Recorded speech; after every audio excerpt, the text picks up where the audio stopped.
Okay, so good morning, ladies and gentlemen. Welcome to today's morning session of the school come workshop on data analysis in cosmology and astroparticle physics, organized by Technology Innovation Hub of Indian Statistical Institute, Kolkata. So today we are really glad to have Professor Suman Majumder among us. Suman is a faculty member at IIT Indore. He primarily works on the cosmic dawn and epoch of reionization. He is a member of the Square Kilometer Array India Consortium and is also a member of the Science Working Group for the Lofer International Telescope. So he'll be giving 4 lectures on 21cm cosmology in tune with what Professor Tirthankar Raychaudhuri has said. Okay, so and also he'll be taking care of the hands-on sessions as well. So overall, the rule is like this, Suman. I mean, since this is your lecture, so if the participants will basically keep them muted throughout the program. So if they have any question, they can unmute themselves and ask the question if you allow them to do that. Or that is totally fine. Means if somebody if something is not clear, please stop me and ask. Means I have a tendency of speaking too quickly, so please stop me. That's it. Okay, so what to you, Suman? The stage is yours. Okay, thank you, Supratigda, for inviting me to this workshop and giving me this opportunity to speak here. So what I have planned, I think Tirthoda has already started or already discussed quite a bit about the physics of reionization and cosmic dawn. So, and he has already, I think, demonstrated how to, so are there feedbacks or anything from my side? No. Yes. So if not, then we'll continue. So he probably has also introduced you to how to simulate the physics of reionization particularly. So and to how to simulate certain signals, for example, hydrogen, neutral hydrogen, 21cm signal that is coming from this particular epoch of reionization. What I will focus on mostly, what kind of physics actually dictates the nature and evolution of this particular signal, first of all. And second, I will go into what kind of statistics one should use to basically measure this signal and how you can use various kinds of statistical inference tools to actually constrain your reionization model or cosmic dawn models, etc. Then I will go, if time permits, tomorrow I will try to also discuss a bit about signals that are not necessarily coming from this neutral hydrogen in the intergalactic medium or in dense gas clouds in the post reionization era, but also directly coming from the galaxies themselves. So the galaxies, the very early galaxies, as well as the present day galaxies, emit certain lines. Let's say in astronomers jargon, they are called metal lines. So anything heavier than, helium is more or less a metal for an astronomer. So these kind of line emissions, how they can be used in conjunction with this 21cm line that is coming from neutral hydrogen to understand the evolution of the universe. Okay, so that is my goal, and we will see how far we can go there. And in addition to all those things, in the hands-on session, I have basically 3 simple plans. Let's say one is, as Tirthoda has already demonstrated, how to simulate the neutral hydrogen 21cm signal. So I will not touch that part. Rather, I would focus on how to simulate these other metal lines coming from galaxies of the early universe. Okay, and how it can be done using a set of, let's say, publicly available codes. Then I will also demonstrate, and these codes are also will be publicly available, means you are free to use for your own science, etc. How you can calculate these various kinds of statistics, observable statistics that we will discuss for 21cm signal, as well as these other line emissions from galaxies. Then the third thing is that how they can be Means these simulations, etc., they are very nice, they are very accurate to some extent, but the major issue that comes with them is that they are extremely expensive in the sense that they take a huge amount of computing resources to simulate if you want to do things correctly, or let us say quote unquote correctly. That means correct for the science case that you are trying to address. So this quote unquote correct word is a very elusive word, because it totally depends on what kind of science you want to do with your modeling, with your simulation, etc.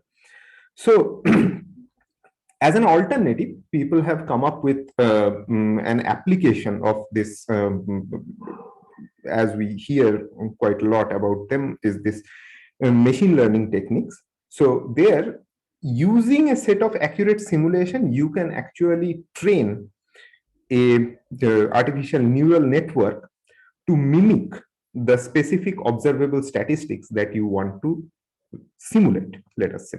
And using that trained artificial neural network as your model, you can do Bayesian inference and find out what are the best fit parameters for a given model, or among various models, you can select the best model for a given observation of these signals. Okay, so I will try to demonstrate that also. And again, all of this depends on how much time, how long I take for today's lectures and how long I take for tomorrow's lectures. So that is an optimistic plan. So let us see how far we can go. So I think already Tirthuda has kind of motivated all of us that why we should care about this epoch of reionization, but I will just quickly go through it once more. There is no harm in revising it so that we stay motivated. Okay, and just as a disclaimer, or basically as a acknowledgement, I have prepared most of my lectures actually based on these 4 references. And they are very basic, I think, review papers that everybody would refer you to if you want to learn about 21 centimeter cosmology. So the first 2 are review papers, and the third one, okay, let me choose this one. Yeah, the third one is an journal article. And there are this set of video lectures by Somnath Bharadwaj that I would suggest might be better than the lecture that I am going to deliver. So they are quite long. I think there are 4 or 5 sets of video lectures already available in YouTube, in the website of ICTS,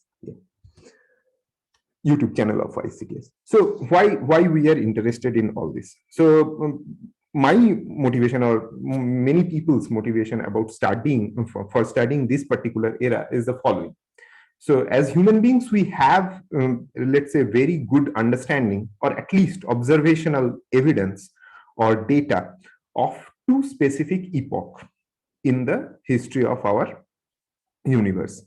One is this, the point when the matter and radiation got decoupled from each other, and the radiation basically traveled almost freely through the intergalactic medium and reached us. That is the time when we see the cosmic microwave background radiation, or when those CMBR photons are released from the matter or got decoupled from the matter. So we have year after year with various experiments that has been flown out of the Earth, as well as in the using various kinds of polar telescope, for example, South Pole telescope.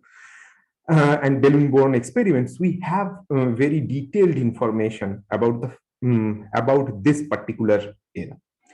Basically, what information we have? We have something called the record of the brightness temperature at very finer detail, and by finer detail I mean spatially finer detail, or you can call it in angular scales as well. So I think Tuhinda has already spoken about it, and probably will discuss it later on as well.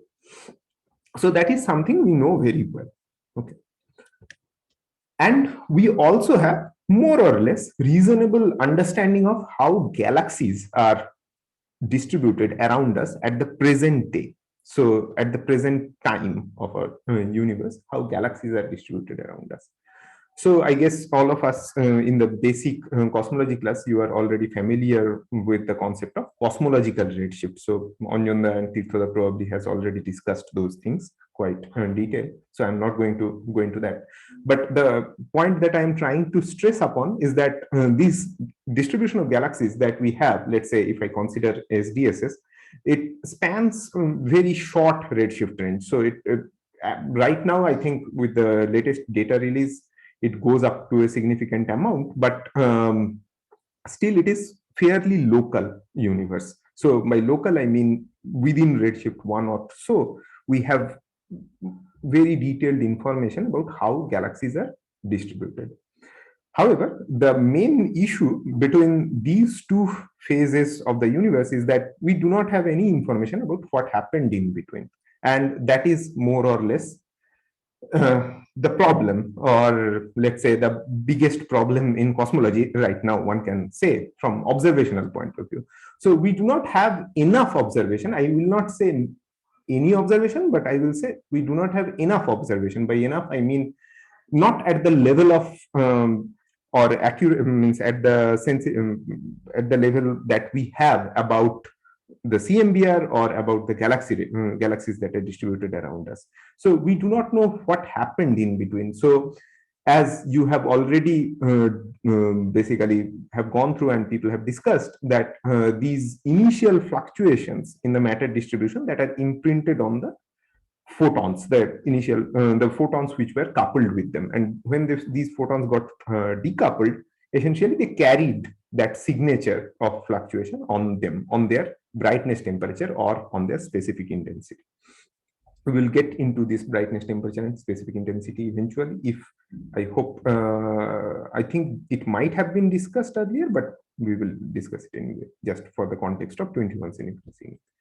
So there were, if you look at the fluctuations at that time when CMBR was released, it was really, really tiny fluctuations in the distribution of matter. If I consider that CMBR is a proxy of matter fluctuation, because I cannot see the matter at that time. So I will look at the CMBR and assume it has the same fluctuation as the matter. So it is 1 parts per million. So compared to the mean of CMBR specific intensity, the fluctuations in its specific intensity or brightness temperature is of the order of 10 to the power minus 5 or something of that sort, or 10 to the power minus 6. However, by the time we reach this, when we look at the galaxy distributions around us, they are the fluctuations in the, if I consider it as a field. So here each point, all dots, each of these dots are individual galaxies. So if I look at the galaxy distributions around us, then what I will find out, and if I calculate the same level of fluctuation by calculating the variance or something else, or just the density contrast, which is rho minus rho bar divided by rho bar. So I will find out that the fluctuations are quite high actually at the present day.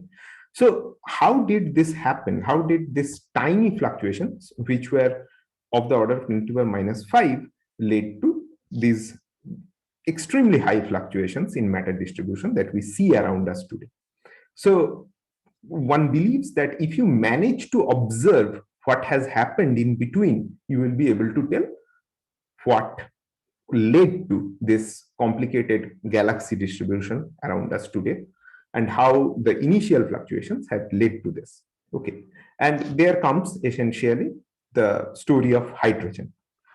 So what is the story of hydrogen that I want to basically emphasize on here is that most of the baryonic matter in the universe is in the form of hydrogen. So let's say before any other heavier elements were produced, it was mostly hydrogen and helium. 3/4 was hydrogen and 1/4 was helium. So when I am looking at this era,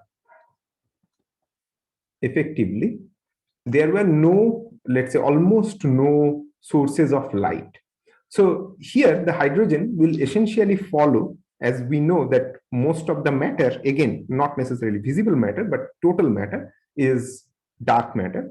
So, and dark matter interacts via gravity with the baryonic matter. They cannot interact electromagnetically. So what the baryonic matter will do, because gravity is a long range force, it will eventually follow the dark matter distribution, because the total content of the dark matter is way higher than compared to the baryonic matter. So there were these tiny fluctuations that we see in CMBR, which we assume are same as the the fluctuations in the dark matter distribution. So dark matter distribution, so if you have some sort of fluctuation in a matter distribution, what will happen over time? So let's say there is an underdense region here, and there is an overdense region here. And I draw these things, right? So what will happen over time? It will attract, this overdense region will attract more and more matter, right? And underdense, in case of underdense region, the matter will flow out, because the neighbor is higher dense, so highly dense, so the matter will flow out of the underdense region. So this will lead to matter density contrast. Okay, so now if you assume that there are baryons sprinkled over these dark matters, they will also follow this trend. They will also flow with the dark matter, and they will basically get dumped into this high density region. So overall contrast of the density, matter density, will gradually increase. Okay, and so if I look at the baryon, essentially I should be able to see this contrast. Okay, that is more or less the idea. So if I, yeah, if I look at the hydrogen, which is the main content, main baryonic matter content, I should be able to see this density contrast. So at this period, essentially, the universe is totally neutral, and there were no luminous sources. So this particular period is popularly known as the Dark Ages. Dark Ages because of the fact that there are no other sources of light. Yes, you can say there are CMBR photons, but that essentially acts as a background, not necessarily the way a star acts. It is not a source of light just as a star. Okay.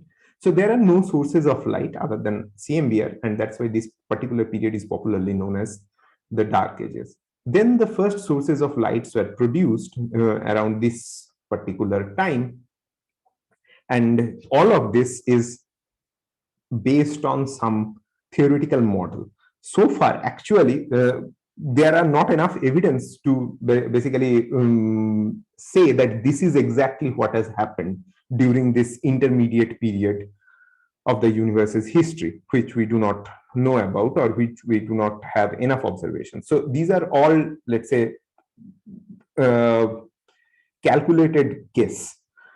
So there are these first sources of lights which were formed because this matter density contrast were gradually increasing. So they produced certain potential wells, and more baryons were crammed into these potential wells, and eventually they fused to form the first sources of light, or first stars. And mostly these first stars were supposed to be population 3 stars, because the only coolant that they can afford to cool down their core was either through atomic hydrogen transition line or through molecular hydrogen transition line. So mostly initially they started with molecular hydrogen, and then they went into atomic hydrogen transition. And I think this particular part already Tirthoda has discussed with you.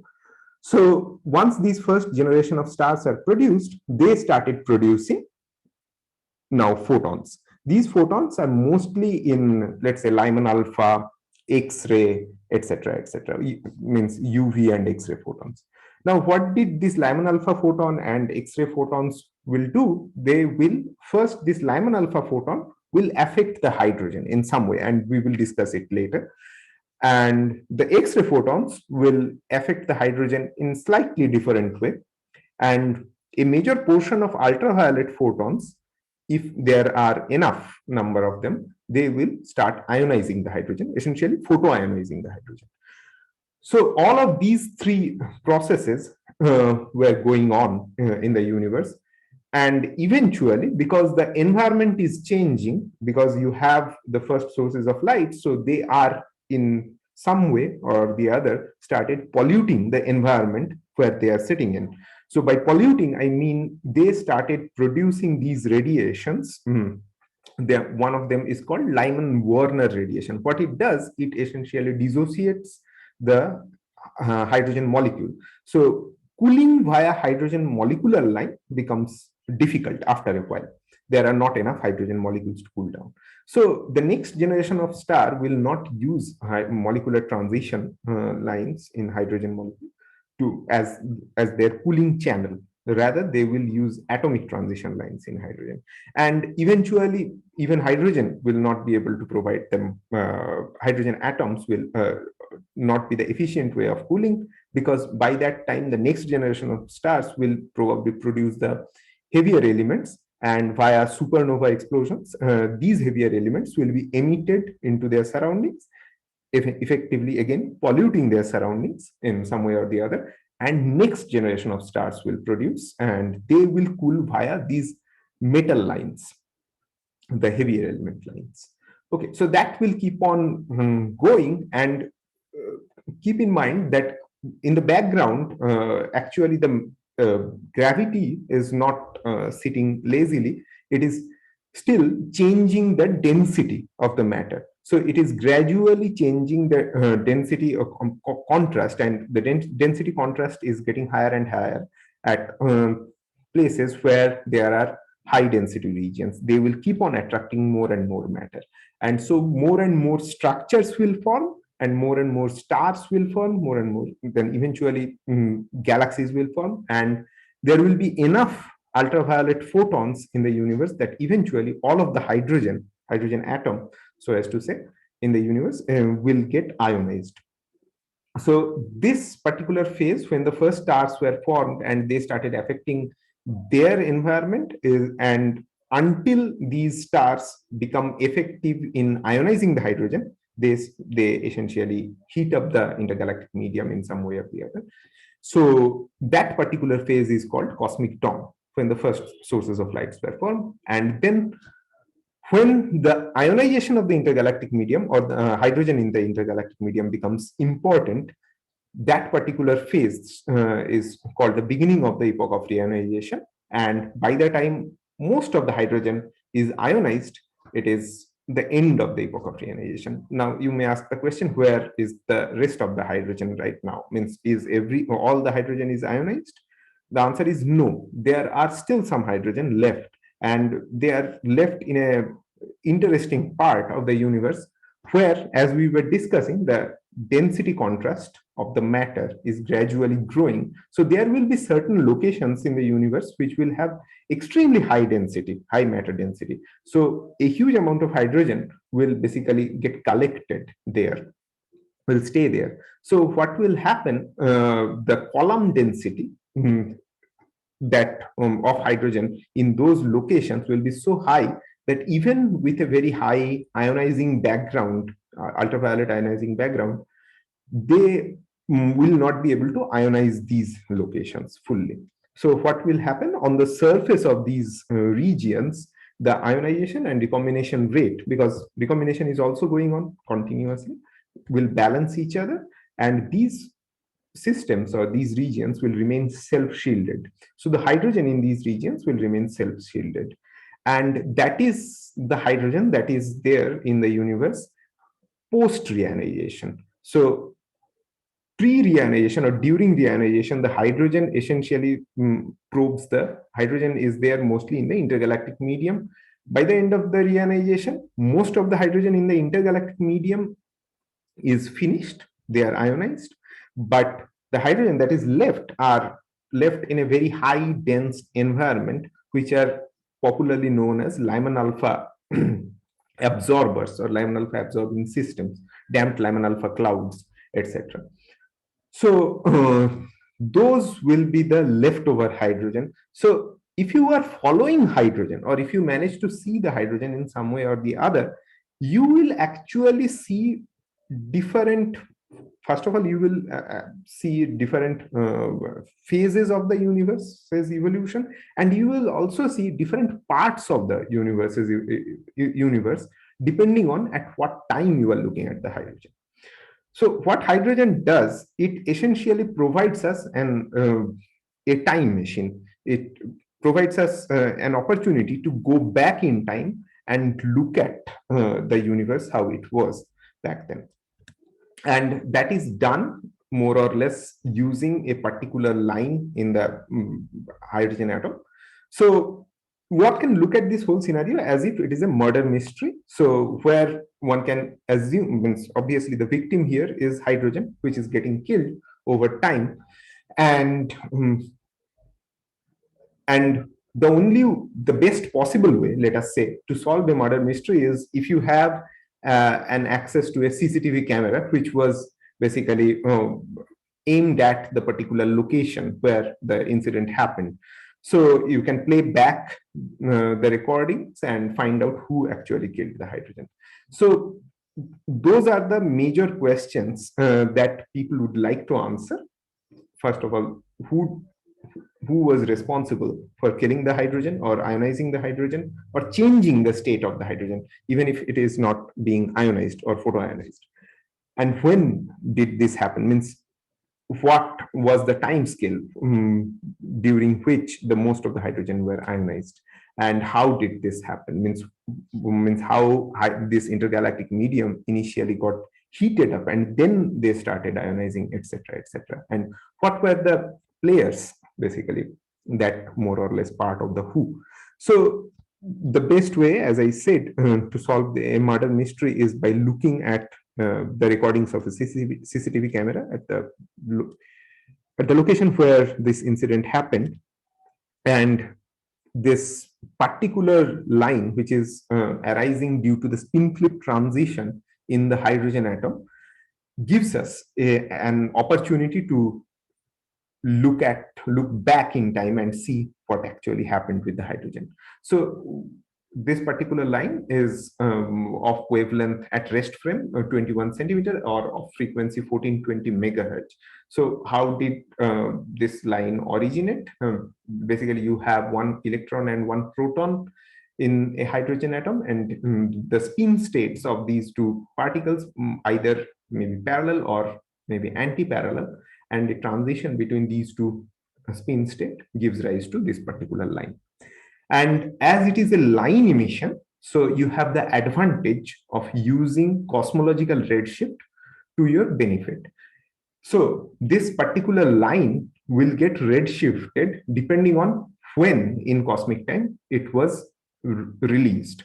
So by the time you observe it, it will get redshifted. So its wavelength will get stretched, or its frequency will get reduced by a factor 1 plus z. Z is the redshift of origin of that particular signal. Okay, so that is more or less the basic of 21 centimeter cosmology, to be honest. So that is the basic thing that we are aiming at. We are planning to use this line to observe the universe or evolution of the state of the universe as we go along. Okay, so I think I have already pointed out these important points. For example, it will be a direct probe of this cosmic dawn. It can be a probe, potential probe of that particular time, which is called dark ages as well. Basically, it can be a probe of any time in the history of our universe. So it can be a probe of the cosmic dawn, dark ages, epoch of reionization, as well as post epoch of reionization, that is the present day as well. It will tell us what is the typical timing of, what is the typical time scale of cosmic dawn and epoch of reionization, etc. It will also tell us, because the type of, see, if we manage to answer all those three basic questions of any murder mystery, we will be able to know what kind of radiation was dominant at what period of cosmic time. So we will be able to tell what type of sources were responsible to produce that kind of radiation. So whether at a certain period of time, X-ray photons were more dominant compared to the ultraviolet photons, or vice versa, that we will be able to say if I just follow the state of the hydrogen. Okay. And obviously, as I was trying to also explain, the fact that as all of these things, astrophysical things are happening, where photons are bombarded on the hydrogen atom and they are getting ionized, etc.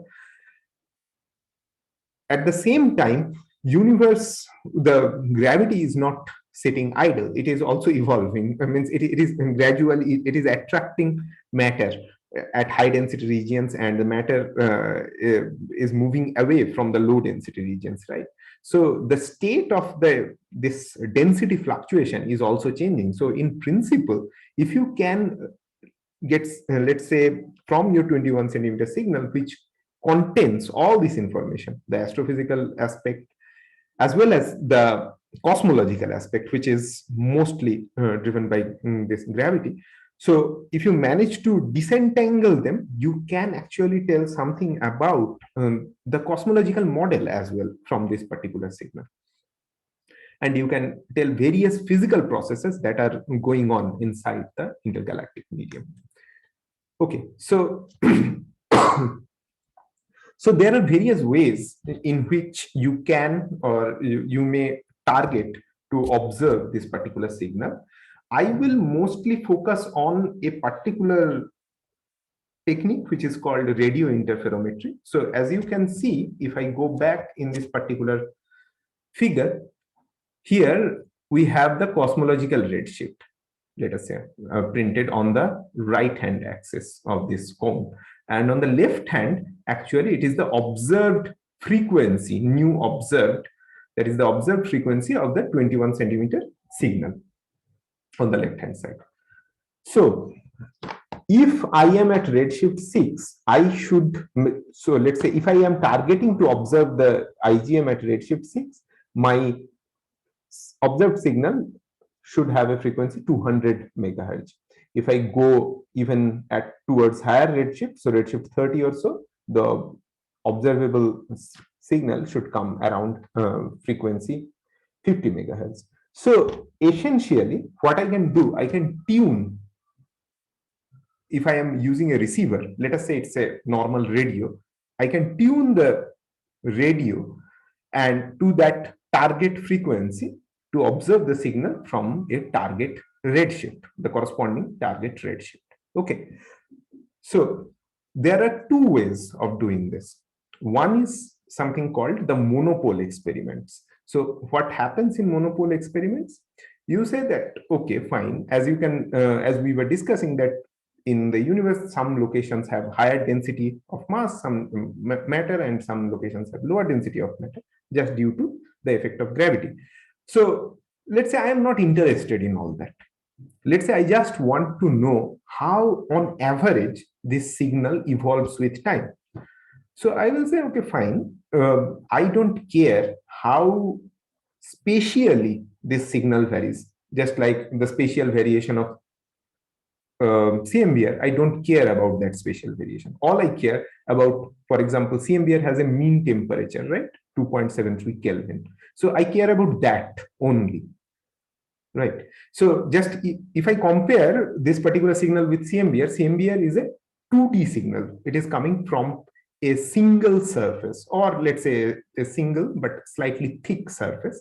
There is a small uncertainty there as well. But this particular signal, it is a 3D signal, because along the line of sight, so this is the present day observer and this is the line of sight. So along the line of sight, the timestamp on the signal is changing. So I am looking, as further I am going along my line of sight, the older is the universe that I'm looking at, right? So let us say I do not care about the spatial fluctuations. So what I will say, okay, design me an instrument that can tune to a particular frequency and get the photons of this particular signal at that observed target frequency from all over the sky and sum them up together and gives me one value, just like CMBR temperature, right? So I get just one number for one frequency. So let's say at frequency this 200 megahertz, that number turns out to be something like 20 millikelvin, just for the sake of argument for the time being. And at around 50 megahertz, that number turns out to be something like 40 millikelvin or something like that. So I am concerned only about these, how this mean number associated with this signal varies with frequency. I don't care about how from location to location it varies for a fixed frequency. Okay, so then I am looking at the something called global 21 centimeter signal. Okay, and there are several experiments which are targeting to observe this particular signal. And recently, I think around 2000, yeah, in 2017, actually, there is this famous experiment which was run by MIT called AGES, which claimed to have detected this global signal, at least a part of this global 21 centimeter signal. So you have a temperature or brightness temperature or specific intensity, however you may call it, as a function of frequency, or the frequency, this is the observed frequency, it can be translated into cosmological redshift. So a brightness temperature or a specific intensity of the signal as a function of cosmological redshift. That's what you are getting. You are not concerned about the spatial fluctuation at a given frequency. So those experiments are called monopole experiments. So AGES is one such experiment, and it has claimed to have detected this particular signal at a specific frequency range. Now, there are several other experiments that are going on, which are similar to AGES. So their aim is similar. So they want to detect this global signal. One such Indian experiment is called SARAS. It is run by RRI in Bangalore, but the location where they deploy this particular monopole experiment are different. Anyway, that is one approach of looking at this signal. The other approach is that, okay, I am not satisfied with only this global evolution of this particular signal. I want to know how it varies from point to point in the sky for a given frequency. So I do not want a, let's say, brightness temperature versus redshift thing alone. I want brightness temperature, which is a function of position as well as redshift. Okay. If I want to obtain that, then we have to do something called radio interferometry. So radio interferometry is nothing but trying to basically observe the signal or the signal fluctuation in space as a at different length scales, okay, and at different resolution, depending on your let's say your radio interferometer. So here also you tune your receiver frequency to the desired observable observed frequency, the target frequency where you want to do your observation, but it records the fluctuations in the signal actually, and it doesn't particularly record the fluctuations in so-called the real plane. What it does, it records the fluctuation in the Fourier plane, and from those recorded data you can calculate various statistical quantities, and that is what most of the radio interferometric experiments nowadays are trying to do. So one of them has been running in India for quite some time, which is a giant meter wave radio telescope. It is near Pune in a place called Khodad. And then there is Murchison Wide Field Array in Western Australia near Perth. And there is Hydrogen Epoch of Reionization Array. It is deployed in South Africa in Karoo Desert. And there's this LOFAR, low frequency array, which is mostly located in Netherlands, but spread across various other European countries. And in China, there is this 21 centimeter array, 21 cma, And one such futuristic array that is being built right now in two different continents. One is in South Africa and one is in Western Australia. But the one that we will mostly talk about in this particular class will be the one in Western Australia, because that deals with low frequencies. So if you go back to this map, as we go to earlier times, my observed frequency is getting lower and lower. So I will need low frequency arrays to actually observe the early universe. Okay, here the early universe means the universe after the CMB. Okay, I'm not going behind CMB in any way. So that is square kilometer array, which will be the largest radio interferometer built by humankind.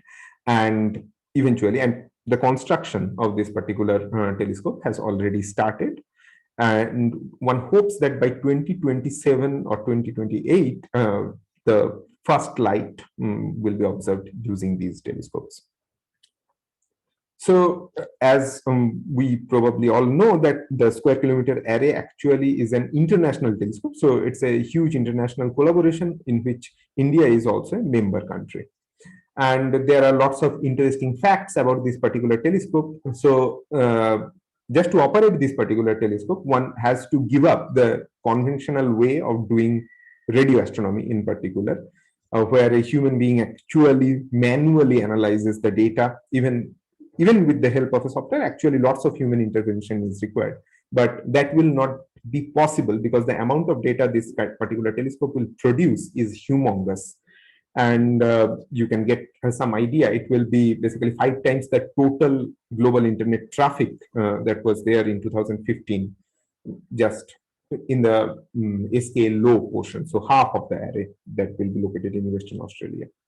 And in the very first phase, that is what amount of data it will produce. So analyzing that data manually is just impossible. You will never be able to do that.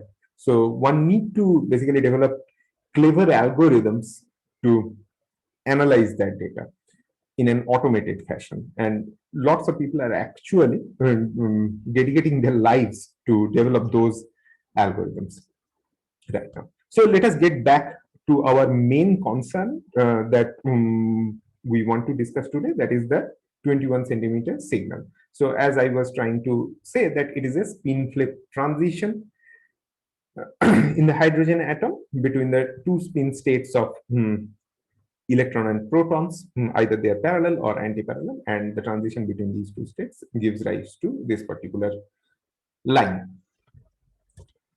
However, the interesting fact is that one should always ask the question, why one is looking for this particular line? Why not Lyman alpha? But before we get in there, just let us look at few numbers. The transition, this particular transition, is highly forbidden, simply because the transition rate is really, really low. That is 10 to the minus 15, of the order of 10 to the minus 15 per second. So if you have 10 to the power 15 atoms, then one of them have the probability to emit this line or absorb this line at any second, which is, I mean, ridiculous. So you will probably never see, if you are unable to gather that amount of hydrogen atoms in lab, it is almost impossible to see this particular transition in lab. So the characteristic time scale or the lifetime of this particular state is 10 to the power 7 years. So it's kind of an almost forbidden transition. But people have observed, even if I forget about, let's say, cosmology, even if I forget about observing this epoch of reionization, cosmic dawn, dark ages, or post-reionization era, people have actually doing radio astronomy for quite some time using this line. So people are trying to observe the nearby galaxies, the hydrogen cloud or hydrogen content in the nearby galaxies using this specific line. So how did they manage to do it? Because it seems like it is kind of impossible, right? We will get in there. We will calculate few numbers and we will compare them with, let's say, another good candidate to observe hydrogen, that is Lyman alpha line. Lyman alpha line is very, the transition probability is very high, as we all know. So why didn't we use Lyman alpha line, for example, to observe even the nearby hydrogen gas clouds? Why we are targeting this 21 centimeter line? We will get in eventually. So regardless whether this, okay, the neutral hydrogen is generally, the neutral hydrogen is generally written as, or written using this spectroscopic notation, H1. It is not high, it is H1. Okay, that is the spectroscopic notation of neutral hydrogen. That is what that is what is generally used to represent neutral hydrogen. So when somebody is saying H1 21 centimeter line, they are basically referring to this particular line. Okay, so now if I want to write down the population of hydrogen atom, one of which is in the higher spin state and one of which is in the ones which are in the higher spin state and ones which are in the lower spin state, and write down the equilibrium equation. So N1 is the number of, or number density of hydrogen atoms which are in the higher spin state, and N0 is the number density of hydrogen atoms which are in the lower spin state. Then it can be written as this G1 by G0, which are the degeneracy factors, e to the power H nu10 divided by KTS. So nu10 is the frequency of 21 centimeter line, which is 1420 megahertz. Now, using in this particular exponent will be significantly small, and one can eventually write down N1 by N0 as G1 by G0 approximately. So and you can find out that G1 in the higher spin state, the degeneracy factor is 3, and in the lower spin state it is 1. So you can finally write it down as a factor of 3. However, one can effectively calculate something called this spin temperature, or one can actually represent this ratio N1 by N0. So this is in case where this exponent is very small, one can write it as 3. But in cases where this is not so, when you cannot approximate the exponential in such a way, so in those cases, actually you can define something called this TS, or spin temperature, which will represent the relative population density in these two states. Okay, so this spin temperature is not necessarily a thermodynamic temperature. It is a representation of the population density between two spin states. That's all, the ratio of population density in two states. And we will be using this spin temperature quite a lot for the rest of the lecture. So just keep this thing in mind. This is not necessarily a thermodynamics temperature. Now you may ask the question, how I can change the population density, right? So I may pump up some atoms to the higher spin state and some atoms in the lower spin state. So depending on where the majority of the population is tilted, I will see either this particular radiation as emission or absorption. So that will be represented, where in which direction the population is tilted will be represented by this TS, or spin temperature. And that's why spin temperature is very important, because then it makes the discussion about various physical processes that influence this population density in various ways much easier if we deal with spin temperature alone. Okay. Now, okay, let me just clear up this thing. Yeah. So now, what are the physical processes that may affect the spin temperature? So there can be many physical processes. For example, collision. So there might be some free electrons, free protons, hydrogen atoms, with which another hydrogen atom is colliding, and then energy is being transferred and the spin state of this hydrogen atom is being changed. So that could be one way of changing the population density. The other way could be that there is significant amount of Lyman alpha photons, which are actually, without changing the state from n equal to 0 to basically without changing the orbit, it is actually changing the spin state of the hydrogen atom. And there can be X-ray photons, which will heat up the hydrogen atom population and also effectively change the spin state in them. So all of these things, these processes essentially affect the spin state of the hydrogen atom. So if I want to represent them, each of these processes, by some certain kind of temperature, again, not necessarily thermodynamic temperature, all of them, some of them are, but then effectively what they will do, they will change this spin temperature, just for the ease of understanding. So now this change in population density or the relative population density will be represented by spin temperature. So the Ts will be related to these other temperatures, which are Tr, Tk, Tl, etc., with their corresponding coefficients, Yc, Yl, etc. Yc is essentially the collisional coupling coefficient. So Tk is the temperature of the intergalactic medium. TL is the corresponding, let's say, an equivalent spin temperature for Lyman alpha photons. YL is the Lyman alpha coefficient. TR is the temperature of the 21 centimeter radiation. Okay. So that's how the spin state of the atoms will change.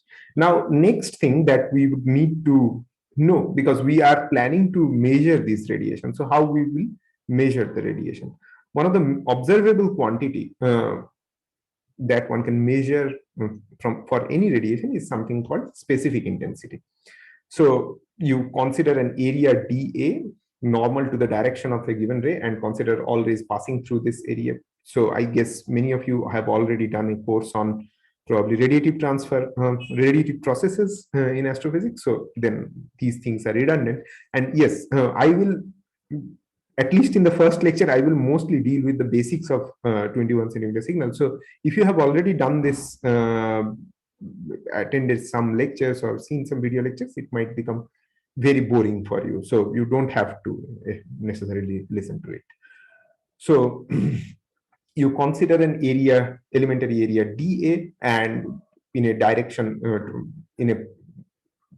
perpendicular to the direction of a given ray, and consider all rays passing through this particular area within a solid angle d omega that are coming from within a solid angle d omega of the given ray, and only allow rays within a specific frequency interval delta nu or d nu. So then I can write down the amount of energy that is passing through this particular elementary area dA of, it can be a detector, it can be anything else. It can be written as I nu dA dt d omega d nu. So here I nu is essentially the specific intensity. That is something that is the measurable quantity of that particular radiation. Specific intensity is a fundamental quantity, and it does not change unless some physical process actually intervenes with the radiation, or the radiation interacts with the matter or with the other radiation. It does not necessarily change. So that's why it is considered as a fundamental quantity, and one can basically measure the specific intensity and keep track of the evolution of the radiation along its path. So under Rayleigh-Jean's limit, the specific intensity for a black body can be written as this form: 2 kb T nu square by C square. So T is popularly known as the brightness temperature. So T is nothing but this TR in this particular relationship. Okay. The brightness temperature. So this is the brightness temperature of CMBR that you observe. This is the brightness temperature for 21 centimeter signal that we will actually deal with. So most of the time, the signal, the 21 centimeter signal will be associated with its brightness temperature. The strength of the signal will be associated with its brightness temperature. So now let us consider a hypothetical scenario. So let us consider that there is this CMBR, the last scattering surface, from where the CMBR is emitting, and it has a temperature T gamma, and it is moving in space, and in between there is a neutral hydrogen cloud which has an optical depth tau, and out of the cloud comes the temperature of, or the brightness temperature of the CMBR gets changed because it interacts with the cloud, and out of the cloud the brightness temperature that comes out is T tau, because tau is the optical depth of the cloud, or the length means the effect of the cloud on the radiation, let us say, in some way. Okay, I will just take a second. So now to discuss this, yeah. So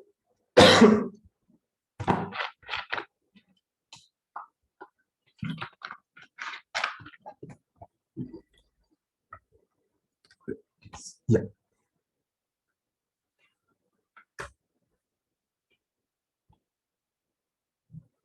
So this hydrogen cloud that we are looking at, for the time being, we assume that this particular cloud is fully neutral. It can be partially neutral, partially ionized, any of it may happen. But for the time being, for the ease of our understanding, we assume that it is fully neutral. So all of the hydrogen cloud is neutral, and the hyperfine transition may happen at the rest frame of the cloud at frequency 1420 megahertz or 21 centimeter wavelength. So as a radiation is passing, the specific and the radiation interacts with the cloud. So the cloud may absorb some amount of the radiation from, so some amount of the CMBR radiation might get absorbed by the cloud, and then some radiation might be added to by the cloud to this passing radiation, right? And the amount of radiation that is being added at one end of the cloud, here, may get again reabsorbed by the rest of the cloud, right? So three things may happen. One is radiation may get added. First of all, this radiation which is coming from outside the cloud, it might get absorbed on its way. Some radiation might get added to the incoming radiation by the cloud itself, and that will happen at different, let's say, slices. If I draw this kind of slices perpendicular to my line of sight, so where is, yeah, here is the observer. So this is my line of sight, this dashed line, and at different slices, oh, it should be vertical, right? At different slices of, okay, assume that these lines are vertical, yeah. So at different slices, a new radiation might get added. However, the radiation that is being added here will get absorbed by the time it passes through the rest of the medium, right? So I have to take care of all of these three processes, that the original radiation might get absorbed, the new radiation might be added by the cloud itself, and the radiation that is added by the cloud itself might get absorbed by the cloud itself as well. So there will be three terms if I want to balance my equations. Okay, yeah, there will be three terms if I write down my radiative transfer equation. So this is the outgoing brightness temperature out of the cloud. This is the incoming, T gamma is the incoming brightness temperature. And I am assuming that radiation is getting absorbed along its way. This particular original radiation will get absorbed, so it will get attenuated by a factor e to the power minus tau, where tau is the optical depth. We will get back to how we calculate this optical depth for 21 centimeter signal. And then there is the cloud itself, which is adding to the incoming radiation. So that is represented by the TS, because TS, because it's a hydrogen cloud. Sorry, my cursor is having some problem. Yeah, because it's hydrogen cloud, so the population density in two different states of spin will determine how much radiation will be added to the incoming CMB radiation, right?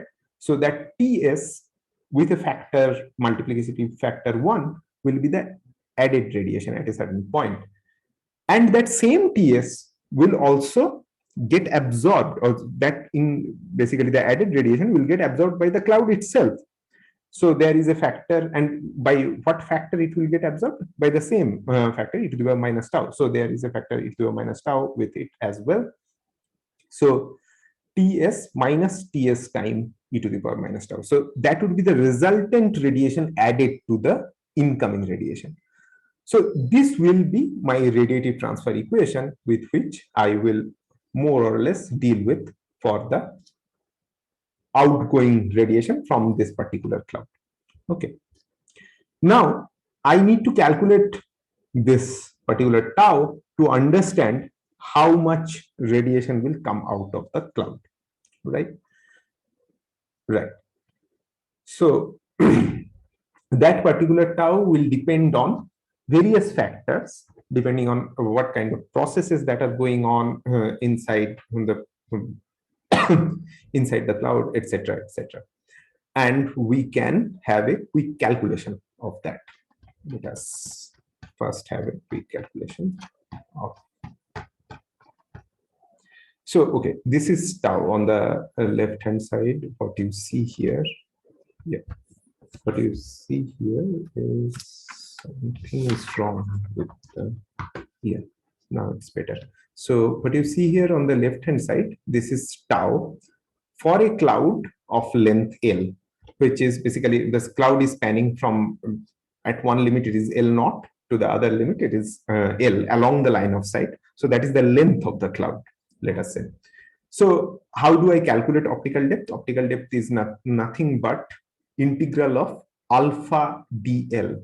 Alpha is the absorption coefficient for a particular process, particular physical process. So alpha nu, so it will change with the integral will be over L. So I need to do this specific integration. So now in this case, for 21 centimeter line, one can show that, and we will discuss it again, is that alpha nu can be written as h nu divided by 4 pi phi nu. Phi nu is essentially your line profile function. So your line, 21 centimeter line, you will not assume necessarily it is a delta function. It might have a shape. It might have a Lorentzian or Gaussian or a void profile or something like that. So, and N0 is the number density of the hydrogen atom at the 0th spin state, and N1 is the 1th spin state number density. And V01 and V10 are the Einstein coefficients for transition between these two states, 0 to 1, 1 to 0. Okay. For specific to 21 centimeter radiation. Now, let us assume this cloud is located at a distant r nu, at a co-moving distant r nu from the present day observer. Why r nu? Basically, I am replacing the rz, r as a function of cosmological redshift, with r as a function of observed frequency for 21 centimeter length. Okay.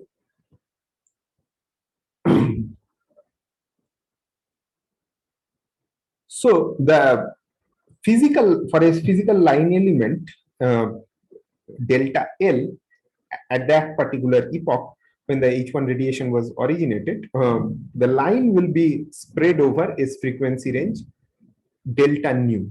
So what does that mean? Excuse me. This means I have a question. Hello. Sorry to interrupt. I have a question. Yeah. Please go ahead. So this alpha nu you said the absorption coefficient. Just a second. My speaker is pretty low. Yeah. Please, can you repeat it again, please? Yeah. So I'm saying. Sorry, there is a feedback. So, Yes. Yeah. so the alpha nu is a function of L, right? The absorption coefficient. It's a function of the length of the cloud, right? Just yeah. Right. Right. Right. So in the next line, you said this alpha nu is related to the number density of n0 and n1. So my question is, does the dependence of the alpha nu on L comes from the dependence of the Ah. n0 at L, like n0 at L and n1 at L? Yes, in principle, yes. So Okay. basically, what I am trying to say here is that you have to sum up all the alpha dls along the line of sight. That integral means nothing else but that. And at each point, the alpha is dependent on that particular points n0 and n1. Okay, yeah. So n0 and n1 are the function of Yeah, L, right? in turn, they become the function of L as well. Okay, Yeah. thank you. Yeah. Okay. So what I am trying to say here is that we are not dealing with a point here. Instead, we are dealing with a, acha, I have not started the annotation. Correct. Let us look at it. So what we are dealing with here is a line element. So along the line of sight, let's say the cloud is extended for a element of line delta L. So here there might be an observed frequency corresponding to this particular end of the line, mu observed prime, and at this particular end of the line, the observed frequency for 21 centimeter signal might be mu observed double prime, right? So my point is that it is a line emission, but the when I am considering even a small element of the gas cloud along my line of sight, where that small element along the line of sight is delta L, I am actually effectively considering a frequency spread, right? I am essentially observing the line within a range of frequencies. That's what I am trying to. Okay, yeah, let me reduce the volume, otherwise there will be feedback. Yes. Right. Right. So if I think about that, then the corresponding delta nu, that would be my spread of observed frequencies within which I will be recording all the photons and let's say the specific intensities there. So it will be delta nu will be delta r if delta r is the co-moving distance, because delta L is the physical line element. So I need to consider again in co-moving coordinate everything. So I will the corresponding delta nu for the corresponding delta nu I will need the co-moving distance or co-moving length delta r associated with this delta L. That means delta r would be delta L by scale factor. Right. So delta nu, this frequency interval within which I am targeting to observe my 21 centimeter signal will be del r del u 1 by del r del nu into delta L by A, where A is again considering A is 1 by 1 plus Z, so it will be delta L times 1 plus Z essentially. So that would be the frequency width within which we are going to do our observation. Now, if I assume this line profile function within a very small, let's say, frequency width, it looks like a step function that eases the problem of this integration quite a bit. So then I can effectively assume that the step function has a width a by delta nu. One can then show, and I have the calculations in this notes, and which I will share with you later on. I'm not going through the detailed steps. That then this integral phi mu dl can be replaced as a square into del r del mu. Okay. For the time being, just take it for granted, and you can also establish a relationship between the Einstein coefficients V01 and V10 with the spontaneous emission coefficient A10 through this, and we will discuss it later on. So N0 is the number of hydrogen atoms in the ground state, N1 is the number density of hydrogen atom in the excited state. So we can write down our spin temperature following this particular equation, as we have discussed before, the degeneracy factors we have discussed earlier. So eventually we will find out that tau nu, again, I will go through these calculations later on. But the point I'm trying to make here is that tau nu will be dependent on spin temperature and del R del mu. Okay, that is the final, more or less, after some yeah, you can assume that this particular exponent is very small, etc., and you expand this exponential in Taylor series, and eventually you will find it as this particular expression. So our optical depth depends on spin temperature, and there is a relationship between basically how the universe is expanding, that is